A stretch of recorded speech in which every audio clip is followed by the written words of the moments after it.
Hello everyone, today we are with Josh Bowblax, my friend from YouTube, whom I met in 2013. He is going to give us a little speech about his YouTube endeavors, his YouTube experience, both from the beginning, in around, what would you say, the very beginning of YouTube. What was it, like in 2010 or 2011? 2011 is when I started. Yeah. So it's been a while. When he started, also when he was catapulted into YouTube fame in 2018. So, Yep. Welcome the best tweet reading person on YouTube, Josh. I forgot how to pronounce your last name. My last name is Christiaanse. It's Christiaanse, Dutch. yes. Welcome. But yes, I on YouTube I read tweets, and currently I make about like $10,000 a month doing it. It's really insane. I mean, the fact that you can even do that. I have no discernible. As you can see, I'm not a great artist, so I had to end up doing something, and it just so happened to be this. And how it started was over 10 years ago when I was young, like 14. I just was watching YouTube, seeing people talk over video games, and I liked video games. I liked talking. I decided to do it. I did it very poorly, but it kind of gave me a love for video creation and testing what different people want to see, because the fact that like even a couple hundred people would want to see someone play a video game and talk about it was kind of crazy to me, and I didn't realize it at the time, but I was kind of recognizing an opportunity for a new type of entertainment, which you now see on YouTube as it grows and grows and grows. For the first while, I wasn't very successful. I was just, a little boy, a little squeaker playing video games and getting a couple views. Back then on YouTube, making money wasn't even a thing. I don't even think they implemented ads. But over time, the platform grew, more people went on, and it started to become a bigger thing. And as I, enjoyed, as much as I enjoyed making this, video game content, it was kind of like a copy of what everybody else was doing. It wasn't really going anywhere. And this was all like a hobby on the side. I wasn't like thinking about this as a career, but I was thinking like maybe I could grow this bigger by testing out to do different things. So I was basically like trying different things, and what I've noticed on YouTube in particular is that it's best not to copy someone directly, but rather take a subject that a lot of people are interested in and then try to like add a spin to it, right? So let's say people enjoy watching a certain video game. Maybe you will do a certain challenge in that video game, like, I don't know, doing something unorthodox in the game, and that could be something that people didn't know they wanted to watch, but they kind of end up watching it because they already like that subject. And that can apply to many other things, such as, maybe, I don't know, someone has a car channel and people do a lot of car reviews, but then someone does something unique, like testing a certain car in a certain condition, and nobody else on YouTube has done that, and that can drive views. I think what does the best on YouTube, in my opinion, is when it's a topic that a lot of people know, but then you find a new niche within that topic, if that makes sense, like something that nobody has ever done. And I stumbled across doing that actually by accident when basically there's a lot of YouTube drama going on Twitter, and I have a really, really bad short-term memory, so I just decided to basically screenshot the tweets that people make on Twitter and just put it into a video format so I can remember. And no one else was really doing that at the time. The videos within that genre is just talking about what someone did, like, oh, someone did this horrible thing, let's sit down and talk about it. But no one actually shows what other people are saying or how that comes to be on Twitter. So I ended up making that, not thinking of all of those factors, obviously, just making it for me so I can remember certain things. And that ended up blowing up and doing really, really well because it hit that niche of people want to see, the gossip online, but it's also important to see where it came from. And that's something that people, I guess, wanted, but no one really thought of it consciously. It was like a subconscious thing. So again, a bigger topic and a niche within it. And because of that, my channel ended up blowing up. I got I think 500,000 views in one day on one video, to the point where one of the bigger content creators saw it and saw that I was reading her tweets, and then she ended up putting a false copyright strike on it to take it down. because even though legally I was in the right, YouTube has to take down stuff due to copyright when it's requested because of legal reasons. So that kind of stirred up more drama, and even though that was like such a negative for me that a huge video of mine got taken down, super devastating, I was able to take that drama, because the person who took it down is obviously in the wrong, a big name in the wrong. I can make videos about how she wronged me, and then that generates more views, and it kind of created a snowballing effect to where it was kind of a blessing in disguise that I got taken down, because it's kind of like the Strazen effect, right?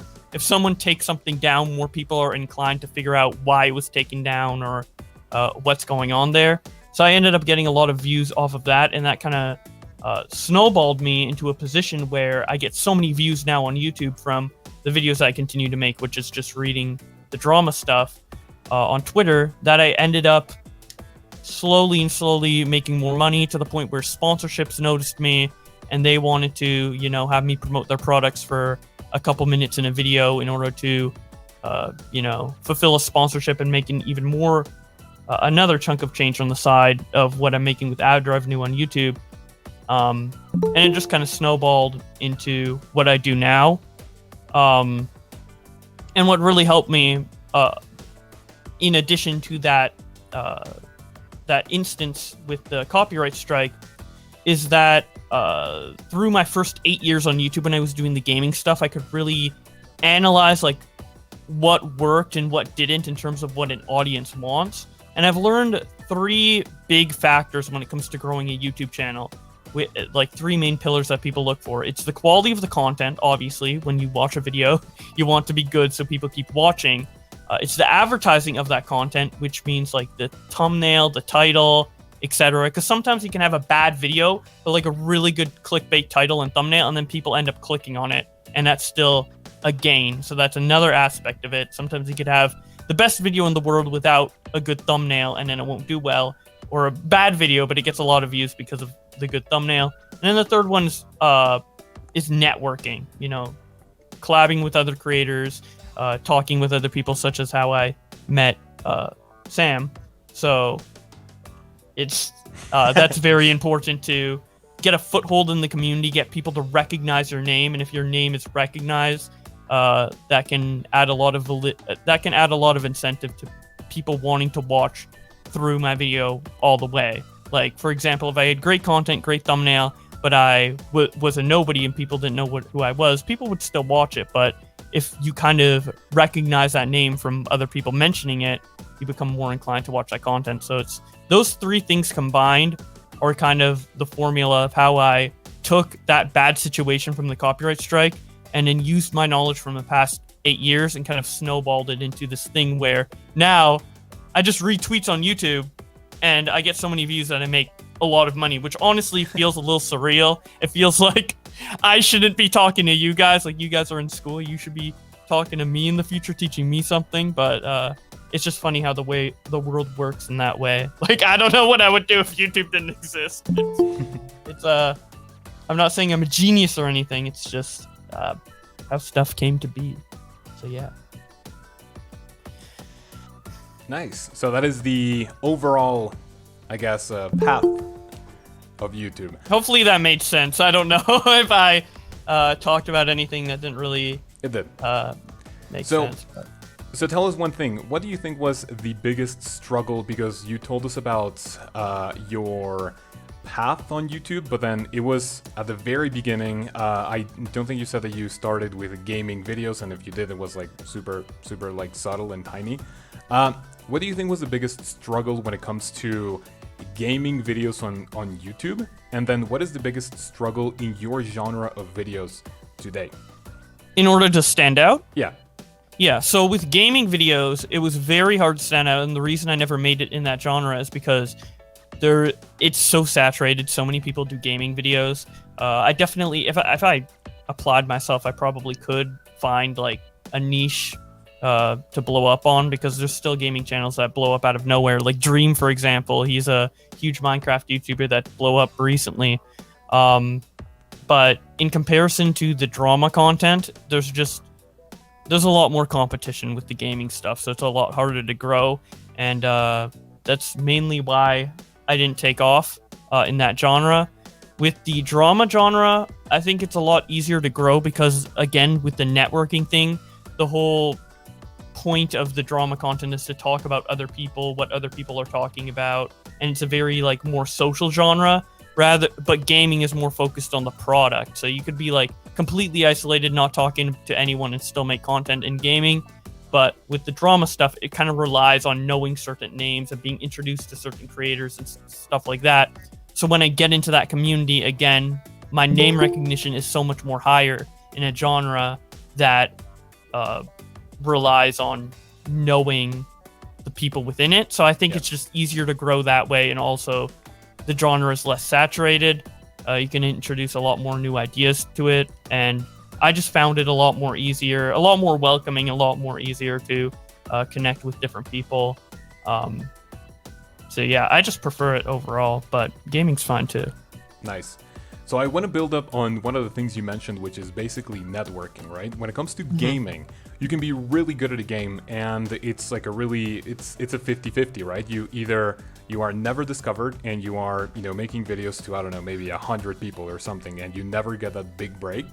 Or you could be like this person called Dream, for our students who do not know who Dream is, which Josh basically said is a big Minecraft YouTuber. How many subscribers does he have right now? Like 17 He currently has like over 20 million. Over 20 He's growing at a rapid pace, yeah. So you can be like really good and either not get the correct amount of people watching your videos, or you can blow up. But when it comes to drama, it seems like networking is like even more important, right? Yes. How would you say not that like everyone in this in this conversation wants to be a drama YouTuber, but if someone wants to like give it a try, how would you say networking should be like started? If you are basically a no one, like you said, how would one start to do that little networking with people? Do you start with people who are of similar size, or do you straight up go for the big guys like the Keemstar? Usually you want to go for people who are smaller size, unless you actually have something like meaningful to say about a bigger creator. Maybe you're criticizing a bigger creator, starting some sort of conversation with them that's meaningful. That makes sense. But generally, how I would introduce myself to the community if I were like brand new is to pay attention and watch smaller creators and hear what they say, and comment on their videos. Just be casual. Insert yourself into the conversation. That's the main thing you want to do. Insert yourself into the conversation so that these little guys who don't have that many comments can see your username and recognize it. And then that's very powerful, because then if you do something notable, they could be like, oh, I know that guy, and talk to other people about it, and can go up the grapevine or what have you. So it's really all about like name recognition when it comes to getting your foot into the community. So just focus on making good videos with good thumbnails, and then if you stand out and you genuinely have quality, these smaller guys that you are commenting on their videos might notice your videos, they might talk about it, your name will become more involved in the conversation. Just kind of be involved in the conversation. It's kind of how you naturally grow a presence, and then you can start networking with people. Because if you just go straight out the gate, you have nothing, and then you just DM even a smaller creator of the blue being like, hey, I want to connect, whatever, that's like very forced, and most people don't know like what to do with that. Like, okay, do you want to do like a collab video? Like, what do you bring to the conversation? So you kind of have to like prove that you're like part of the community by like talking about what's in it. And this goes for like any community, not just drama, but like gaming or what have you, whatever you want to do on YouTube, beauty products. And then,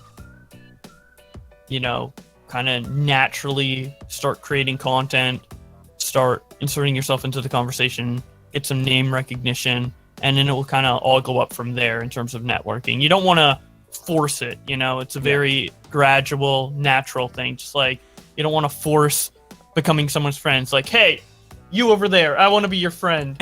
Let's be friends. Like, it doesn't work that way. So it's a very, you don't want to force yourself, because that really does turn people off. It's because it's very unnatural. But yeah.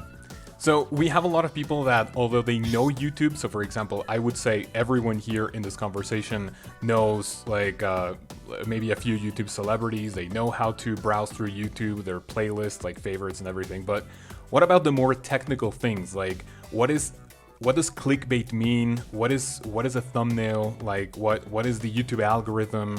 How do you figure out the YouTube algorithm? Can you talk a little bit about the more technical side of things?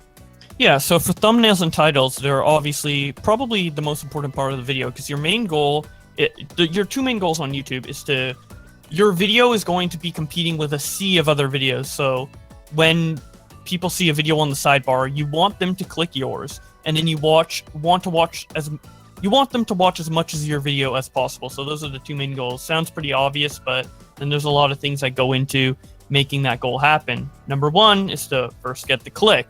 So you got to have a good thumbnail and a good title. Now with YouTube titles, especially on the side, it kind of cuts off if the title's too long. So you don't want to be super specific. Like let's say we're making a video on, I don't know, screwdrivers. So a good title would be how to use a screwdriver. You would have screwdriver pretty early in the title. But then if you title it something like how to twist a bolt on this specific car or whatever with a screwdriver is a horrible example. But if the word screwdriver is too far into the title, which is the key component that people are looking for, it won't work as well because people won't see that key word that gets people to click. It's why in a lot of YouTube titles you see like all caps on a random word, usually like the defining word, is because people want you to pay attention to that word. So you want to have your most defining words early on in the title. You want to have a pretty simplistic title. Another reason why you want to have a simplistic title is because you want to get people intrigued on what they're going to click on. Like if you ask you don't want to have the answer to the video in the title, because if you say like I don't know, this happens, you say what happens in the video in the title, then people will be less inclined to click on the video because they're already told what happens in the title. So you want to be a bit more vague. So let's say, for example, I don't know, someone's doing a trick on a motorcycle, and you say the exact specific trick and how it's done within the title. Like, this person does a triple crazy flip or whatever on a motorcycle. Like, obviously people want to click on that, but it'd be better if it's like craziest trick ever. And then people are like, oh, craziest trick on what? You know, and then they'll click on it and be more inclined to click on it. Horrible example. I'm not good at making examples on the spot, but hopefully you kind of get what I mean, where you want people to be intrigued to click on it, but you don't want to give people all the answers in the title. And when it comes to the thumbnail, you want to use similar logic. So you want to have the most defining aspect of what you're talking about be the biggest in the thumbnail. So for me, it's drama related, right? So I'm focusing on the specific people I'm talking about. So I'll have their face super big in the thumbnail, so people know, hey, that's a face you recognize and you want to click on it. But for other videos, it might be something else. But generally, you want like faces are really, really good because people just psychologically, naturally recognize faces. So having big faces in the thumbnail is good. Usually, you want to have 1 to 3 big things in the thumbnail, because if you add too many more things in the thumbnail, it gets very cluttered and you don't know what to focus on. It's why on a lot of clickbait videos you see like the red circle and the arrow, because people are focusing on that one specific thing. So it's really just trying to take your video, boil it down to the essential elements, and then focus on those elements in the very beginning of the title and in the thumbnail. Nice. So we talked a lot about titles and thumbnails, and if you guys in the conversation, if you don't know what clickbait is, what Josh basically explained, it's a way for people to click your video. It's like a little incentive. Is this video worth my time? But Josh, can you tell us maybe a little example of a bad, like a bad example of a clickbait? Like, there are many videos on YouTube that do this, do you have your own opinion on what a bad clickbait is, both in title and thumbnail? Yeah, you don't want to straight up lie to your audience, because if they find out that, like, you know, what you say in the title isn't in the video, they'll click off, and that will really, like, ruin your watch time, which is very important on YouTube. It's basically the amount of time people watch the video, because someone can click on the video and then click off, and that's, you know, you still get the view, but that's not very helpful for your overall analytics. YouTube won't want to promote your videos if people don't end up watching them. So bad clickbait would be like, you know, saying something happens, like this cat gives birth, and then in the video that doesn't happen at all. There's no cats at all.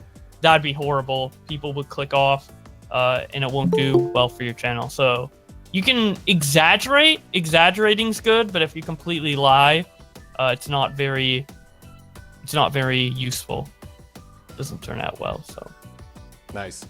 I have another, maybe not personal, but like in your personal opinion, another personal question. And then we are going to get into the business side of things, which I'm pretty sure everyone here is super interested about. In your personal opinion, what do you think is your best performing video? We have your very first video that catapulted you into this like YouTube fandom or stardom, I mean. So what is your most popular video and what was it about?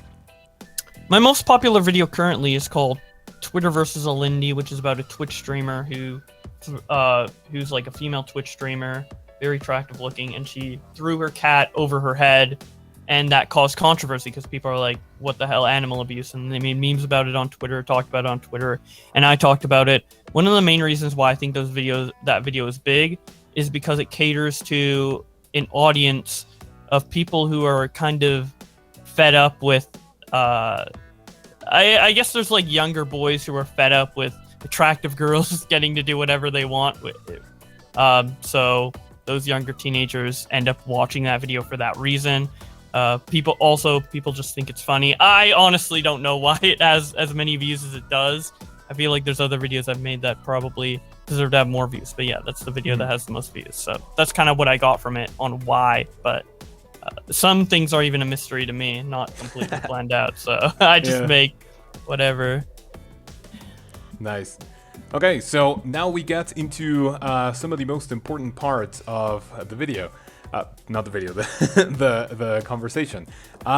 So I want to remind everyone, you guys here in the call, if you have any questions for Josh, in maybe like, I would say 10 minutes, we are going to have a little Q&A part. If you have any questions regarding YouTube or like the business side of things, like anything related to the topic, you can ask Josh, and we can get into this Q&A, right? So there are two things that we are going to talk about now. The first one of the most important ones, are YouTube sponsorships. Can you explain us what they are? How many have you gotten and how do they work? How do you get paid? Basically guide us through the process of YouTube sponsorships. So this is a great question. Once you get a certain amount of audience on YouTube, these sponsors will naturally reach out to you via email. Usually, I'd say like around 10,000 subs is when you start getting offers. They basically like say, hey, can you read out an advertisement on your channel for like 1 to 2 minutes? I'm sure you've seen it on YouTube sometimes.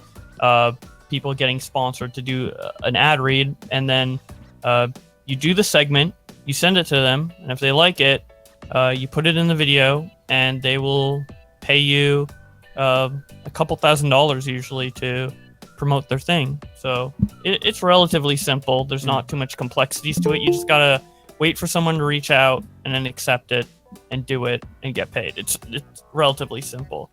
But yeah, it's hard to reach out to people. It's hard to reach out to sponsors without them coming to you, because it's hard to prove your worthiness to like a company, especially when you do dumb YouTube videos. So generally, it's just best to wait for them to come to you. Okay. A rough estimate, how many YouTube sponsorships have you done? I've done maybe about 5. 5 different companies. In terms of ad reads, I've done more than that, because there's some companies that if the product does well on my channel, they come back for another ad that they'll pay me for. But yeah, I've done a couple. It's not super frequent, but yeah, it helps. Can you tell us an estimate of how much people are, or how much these companies are paying you, and what you have to do for them? Like, I mean, what is the expected ad time in one of your videos, and how much you are getting paid for that? So yeah, usually they want it around the beginning of the video, because most people watch near the beginning, and they want to have usually about between 1 to 2 minutes. You know, if they require more length, obviously it costs more. You don't want to get like, you know, scammed by these people sometimes, or get a bad deal sometimes. With these newer YouTubers, they just take the first deal they see and they don't realize that they're pretty much shortchanging them. But generally, for like a 2-minute ad, you would want to have probably it'd be worth around $1,000 to $3,000. Wow. That would be typical. Yeah, I mean, if you have a lot of views, it's definitely like valuable to them. Like for you or for me, it's a lot of money, right? That's like way too much for something like that. But for them, they're getting a deal, because if they were to advertise it on TV, which has probably a similar amount of views to your YouTube video, it would cost infinitely more. So it's kind of like a win-win situation. In terms of what you have to do, generally they are pretty fine with you doing the ad in your style, since, you know, it's your audience and you know how to promote to them. It won't be like a typical if you make like professional documentary videos, maybe the ad will be read in a professional way. If you're more of a silly guy, you can, you know, make jokes about it or what have you, and they're generally fine with that, as long as you get down the key points that they ask for, which usually there's a lot of them, enough to fill up the entire 1 to 2 minute slot without much improvisation on your part, because there's so many different points that they want you to hit, like, you know, mention a certain thing about the product, or like how much it is, or your code, or whatever. So it's generally like doing work for someone. You don't have too much creative freedom with it, but yeah, I mean, they're paying you to do something, so yeah, you want to do it the way they want. This is interesting because like this is some like really quick information for you, and also like to give context to everyone here in the call. Here in Mexico, the average salary is about, I would say maybe on the average end would be around like, I don't know, like 8,000 pesos, which is about, I don't know, maybe anywhere between $380 to $400 per month. And that's because the cost of living in Mexico is not as high as places like the US, Canada, Europe. Like we are in the lower side of things. I would say, me personally, I think making anywhere above, let's say 20,000 Mexican pesos per month, right, which would be about $1,000 per month, you are pretty okay. Like you can have like rent, a house, and whatever. So doing this for just a single video of advertisements, getting anywhere between 1 to even like upwards of like $3,000 is like really, really big for, you know, in specific regions, right? So when it comes to sponsors, I guess the last question for this is, do you personally use all of the products that you advertise, or have there been times in which you say, okay, I'm just going to advertise this and I'm not even going to try it? Well, you know, typically I don't want to promote something that I don't use. I don't take all sponsorship deals. But it kind of falls into two categories for me. I definitely use all of the products I talk about, but it's some products I would buy regardless of the sponsorship, and some ones I only bought or have because of the sponsorship, and they gave me the free product, and I probably wouldn't have bought it otherwise. But generally, I do use everything that I promote. I wouldn't want to promote anything to my audience that I don't feel is worth their money. Because as much money as I could make from promoting all of these different sponsors, like at a certain point, if you start promoting products that you don't actually use or believe in, it kind of gets a bit greedy. And I feel like I would definitely trade the trust. The trust my audience has in me is important for me, you know, in general, but also to promote these other products, because if I promote a product that isn't that good and then someone buys it, they won't come back for the other products because my trust with them has been breached. So it's definitely worth it to have that trust with your audience, rather than trying to get like squeeze some extra dollars out of sponsors of products you don't use. Yeah. Nice. So I guess Josh is one of the more respectable YouTubers in terms of sponsorships. So now we come to the big question. Can you tell us like a rough estimate per month? Okay, I when I was promoting the speech, I gave students like a rough estimate of how much you are making. But can you give us a minimum, average, and then a maximum amount of earnings per month just from YouTube without taking any sponsorships in mind? Do you think that's okay to talk about? I'll look at the stats right now on my YouTube. So obviously, depending on the amount of videos you make and depending on the length of them, because you can add like extra mid-rolls to videos that are longer, your revenue, and depending on the amount of views you get, the revenue changes wildly month per month. And it's definitely not stable in the sense that like at any time, if you kind of drop the ball in terms of keeping your audience engaged, you could lose all of your ad revenue. Like if you get 0 views, you get 0 money. So it's definitely, you got to keep up with it, and there's that lack of stability that you that's kind of a trade-off to, you know, how much money I end up making. But if I check my revenue right now, sorry, I'm just going to the page, I can check what my lowest and highest was. So this year, in April, I only made about $5,000 because I wasn't doing too well. It's still a lot. It's still a lot. I'm in a very fortunate position. Yeah, of course. But comparatively, the next month I made 11,000, and then the next month I made 16. But then this month I've only made six so far because my channel hasn't been doing well. So it's a lot of money, even on minimum, but it can fluctuate wildly depending on the performance of your channel. So you always have to wake up every day and make sure you're keeping your audience engaged. And if you keep doing the same thing over and over again, it can become stale to some people.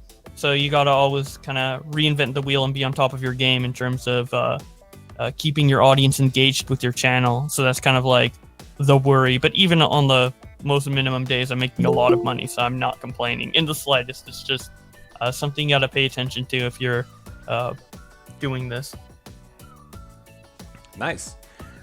So another, I guess, is not like specifically business related question, but like how much do you pay in taxes? Like out of those 5, 6, 16,000, how much is it actually for you at the end of the fiscal month? So yeah, taxes. It definitely taxes are horrible for anyone. I don't even want to think about the amount of taxes I have from last year's earnings, but you are, since especially in like US and Canada, they are very lenient on like businesses, and you can kind of file your YouTube stuff under being a business, so you can get a lot of write-offs on such things like a computer, your chair, what have you, but you still end up having to pay a lot of taxes, as anyone would. So okay. And before the Q&A session, tell us, what has been your most memorable time on YouTube from the point you started all the way to where you are right now? That's a lot of time. But yeah, at the end of the day, like, I am talking about this in a more business sense so far, but at the end of the day, it's just fun to, you know, sit down, talk, have people listen, and then to make a living off it. But even if I wasn't making a living off of it, I would still be probably doing it on the side while having another job, because I just love talking to people and engaging with my audience and stuff like that. So that overall, that like interaction is my favorite part of it, and is why I wake up and do it every day. In terms of a particular moment, I can't really think of one off the top of my head because it's just been so long. I've been doing this for 10 years. But once I've started gaining notoriety, it's really interesting to talk to certain creators that I watched as a fan, and then to talk with them one-on-one as a person behind the scenes, because we know each other and they're fans of my content as well. It's always surreal and also cool to have that perspective. So those are my favorite moments. Speaking of like networking and being a fan, has there been a person who, like, how do I word this question? Like, who has been your favorite person to work with in terms of your current YouTube genre? Yeah, I have certain people within my genre that I like to collaborate with and I enjoy talking to, like Turkey Tom, Nicholas Diorio, usually smaller YouTubers actually. because even though like bigger YouTubers like I've talked with Mudahar, Some Ordinary Gamers. He has a bigger YouTube channel and he's a really nice guy, but generally, you know, the smaller YouTubers as well, smaller than me comparatively, they're still pretty big, but they have a lot of talent that isn't really being seen by a lot of people, and I think those people are very interesting, and I do like talking and collaborating with those people because I feel like they're underrated, and I like to, you know, it's like I found a hidden gem and I like to show it off. But yeah. Nice. Final question before the Q&A, because I just thought of something else. What do you think is the easiest when it comes to all of this YouTube process? We already talked about the difficulties, the obstacles, but what would you say is the easiest thing that doesn't require a ton of either work or motivation? What would you say? Yeah, the best thing is that I can work on my own time. So I definitely set deadlines for myself, and you have to be very, you know, diligent in your work on YouTube or any other social media platform if you're a content creator, because you don't want to have people lose interest, and you have to constantly be working on reinventing yourself and making sure people keep interest. But, you know, at the end of the day, if I'm feeling too overworked or whatever, I can be like, I'm gonna take the rest of the day off, or and it's sometimes it's not like a huge hindrance. The fact that I have that freedom of just working on my own time and not being necessarily strictly obligated to doing anything, it's really helpful. And most other jobs don't have that, so I'm very lucky in that regard. That's definitely a huge plus. Yeah. And another question that I that I come up with. By the way, people, we have new people joining. I am going to ask this question, and if you have any question for Josh in terms of business, YouTube, sponsorships, anything, make sure to write it down, and we will go through like a little Q&A, question and answer session. The thing is, let me see. There are just a few people joining. There we go. Nice. So my final question now, before the big Q&A time, is we have a lot of people joining for some reason, like 43 minutes in. Okay, has there been a time in which you take the day off and then for some reason you see that YouTube isn't doing as well? Like, what do you think would be something that would kill someone's momentum on YouTube? Like when you stop growing, would you say it's time? Would you say it's the quality of the videos? What do you think? It depends what you condition your audience to expect. So there's different types of YouTube channels out there. There's YouTube channels who produce pretty easy to produce videos daily, and then if people expect daily uploads from you, you got to continue that, or else people will become uninterested and you can dip. But then there's also people who upload once a month, and there's these grand videos that people like really pay attention to. And if you condition your audience to be used to that type of schedule, you can definitely have more leeway in terms of how long you can go without uploading. But generally, what kills a channel the most is two things. One, not uploading. So even if you like condition your audience to expect one video every month, if you don't upload for 4 months, it's going to be an issue.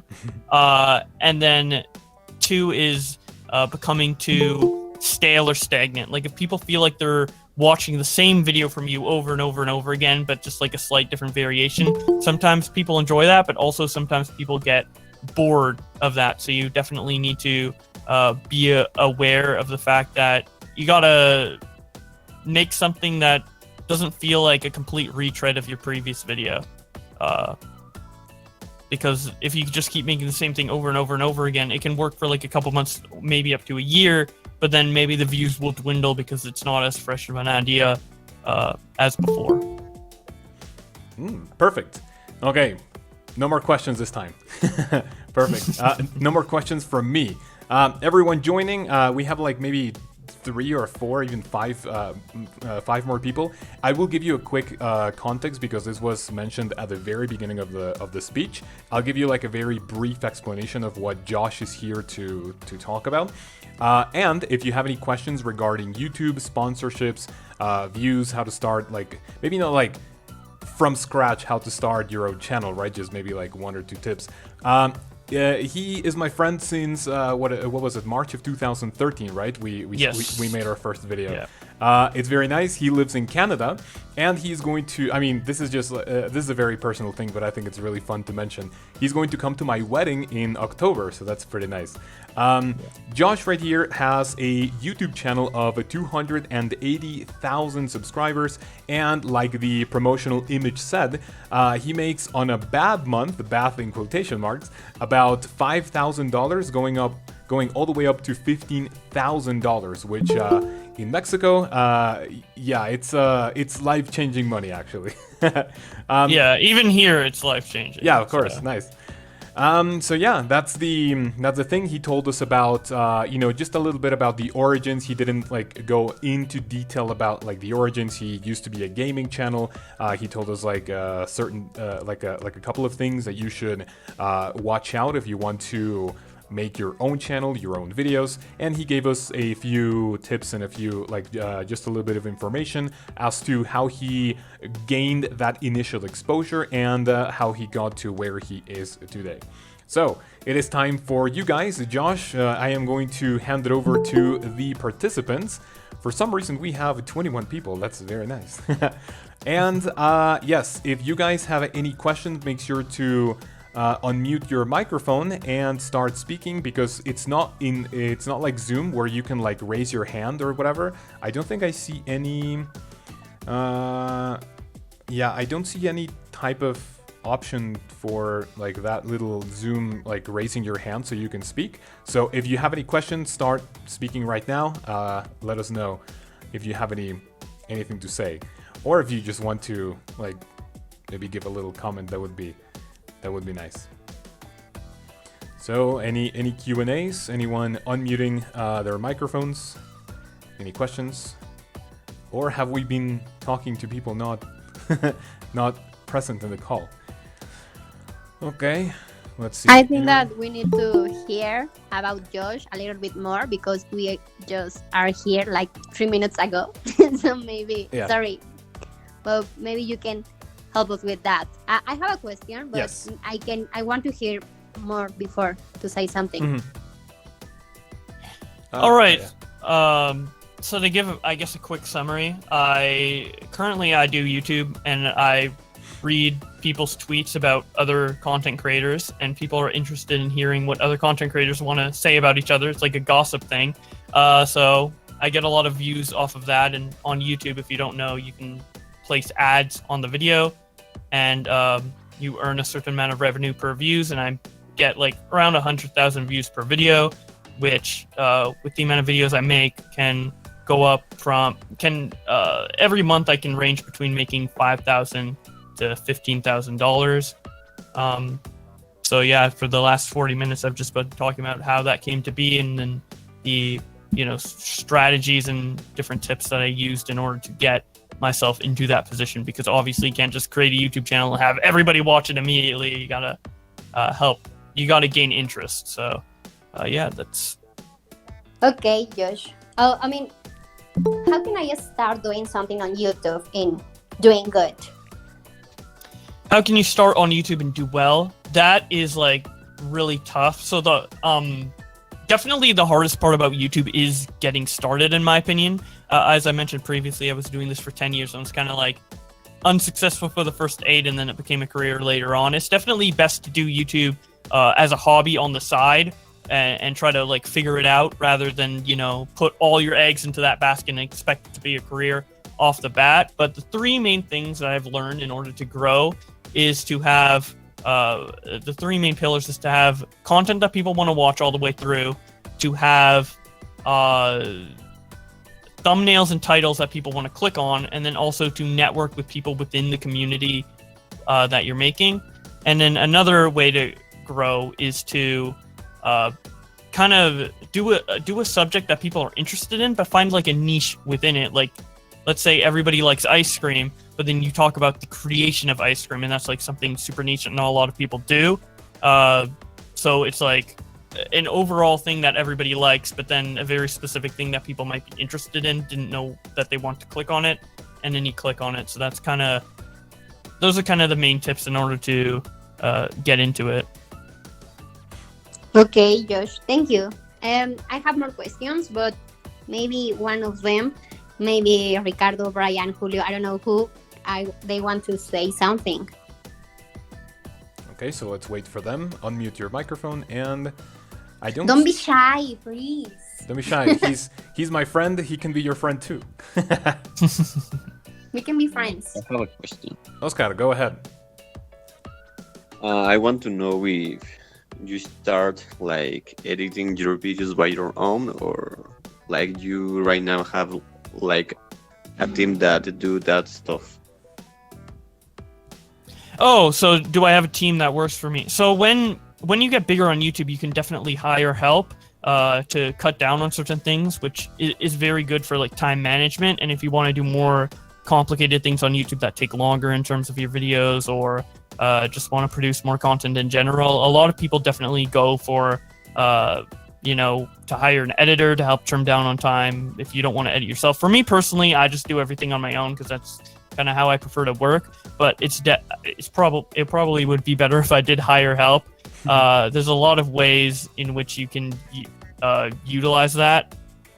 For example, with people who do gaming streams, either on Twitch or YouTube, they like stream and talk like I am right now for like 3 hours or whatever live, and then they get an editor to cut down to the more exciting bits, and then they can make that into a 10-minute video. And that's definitely probably one of the best ways to use an editor or hire help. But I definitely wouldn't recommend hiring help early on, only if it's profitable for you to do so, to where you're getting more money out of the help from the extra content than you are putting into the how much you're paying the employee.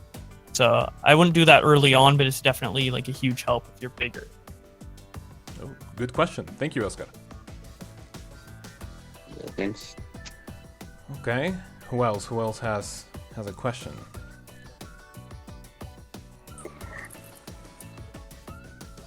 Oh, I heard. I have a background. question. Okay, Brian, go ahead. What is the meeting about? What? What do you mean? What is the meeting about? This is my friend Josh is a YouTuber with 280,000 subscribers, and he's giving us like a basic conversation about YouTube. Okay. Yes. Thanks. No problem. That was a weird question. Okay. Josh, how can you deal with haters? Oh, that's a really good good question. question. That's a great I question. know. Dealing with haters. Yes, please tell me. Yeah, you definitely have to gain a lot of like thick skin. It was definitely hard for me, especially when I was growing at a rapid pace, when a lot of people are like criticizing you. Like sometimes you can have like 10 comments praising you, but then one comment being very critical, maybe on the thing that you were self-conscious about, and that can definitely get to you. But at the end of the day, what I've learned is that like you know yourself more than they know about you, and maybe like they point out a mistake, but there's like a good explanation about it. Some criticism can be good, like, hey, I really like that part of the video was shit. Even though it's harsh, you can kind of take that and be like, okay, well, how many people disliked that part versus liked it, and is there a way I can improve it or tweak it? But then there's hate where it's like, I just don't like you, you suck. And that's definitely something you need to learn to kind of block out, because the amount of support you get usually heavily outweighs the hate. So you just want to kind of focus on appeasing people who like you. And there's always, in this world, like regardless of what you do, there's always going to be people who dislike you. It's just that number exponentially scales up when you have more people in general who know about you. But yeah, it's impossible for everybody to like you. So if you just like learn to live with that fact, you can kind of learn to tune some of the hate out. But it's definitely, easier said than done for sure. Okay, thank you. I'm dealing with that, so it's hard for me, like doing things like put on a video on YouTube and wait for, I don't know, something that I don't like, and it's like, how can I keep doing this? But thank you. Yeah, it's something that I even struggle with a little bit to this day. So it's definitely not an easy fix, but you kind of, you just got to learn that you can't please everybody. And as long as like you're not doing something majorly wrong, that's like objectively wrong that everyone's calling you out on, it, you don't need to worry about it. just please the people who you're catering to, your fans. Okay, thank you, Josh. Good question. Okay, apparently we have 5 more minutes in the Google Meet talk.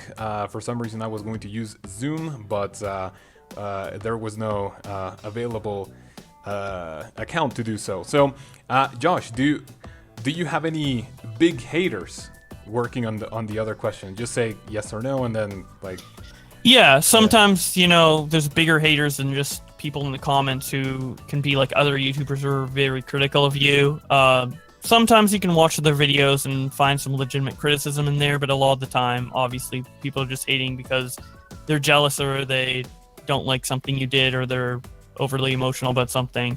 And it's just best to ignore it and focus on creating content, because you can always utilize the time you spend thinking about the hate is always time you can utilize towards creating something for your fans to like. So, yeah.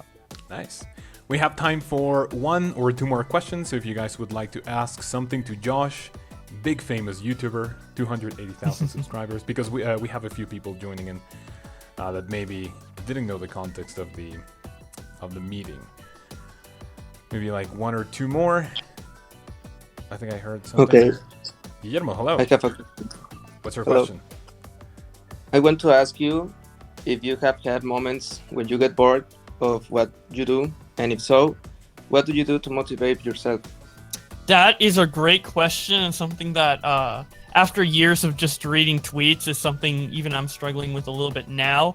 I'm a very self-motivated person, so the way I motivate myself is I just pretend there's a deadline. Like, if I know I can get something done in a certain amount of time, I pretend there's like a hard even though there isn't in reality. I just pretend there's a hard deadline and people are waiting for me, and that kind of motivates me to finish it.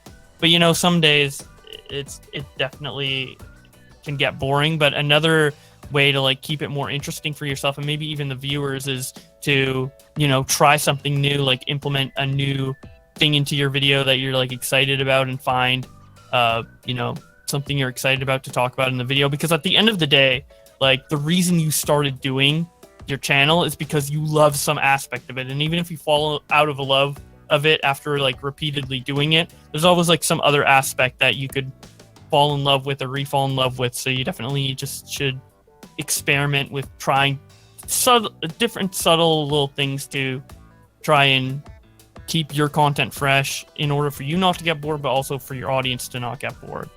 But yeah. Oh, interesting. Thank you, Guillermo. That was a great question. Thank you. And we have time for 1 more question. Who would like to close this session? Don't be shy. I have other question. Brian, tell us. How often do you make videos for YouTube? Yeah, so for me, I try to upload at least like a couple times a week. Sometimes if there's enough stuff to talk about, I can end up doing it once a day. Because my videos don't take super long to make. Some YouTubers take like a long time on their videos, like like up to like 100 hours. But for me, it's closer to like 5 hours per video in terms of like total work. And I usually work on like 1 video per day. So yeah, I upload every couple days for me. But for everybody, it's different because they put different amounts of work into videos. Nice. Thank you, Brian. Okay, so apparently we have around less than 1 minute to close out the session. So Sam, we yes. are asking something, that if you can send the link for Josh. Yes, that's exactly Yes. what I was going to do. So Thank you. as we are finishing the session, I am going to give you guys the link right here. youtube.com/ is it Bowblax 2? Yes, Bowblax too. Okay, the link is right here.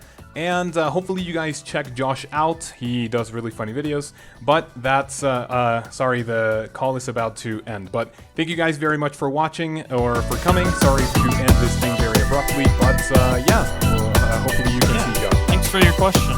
Thank you.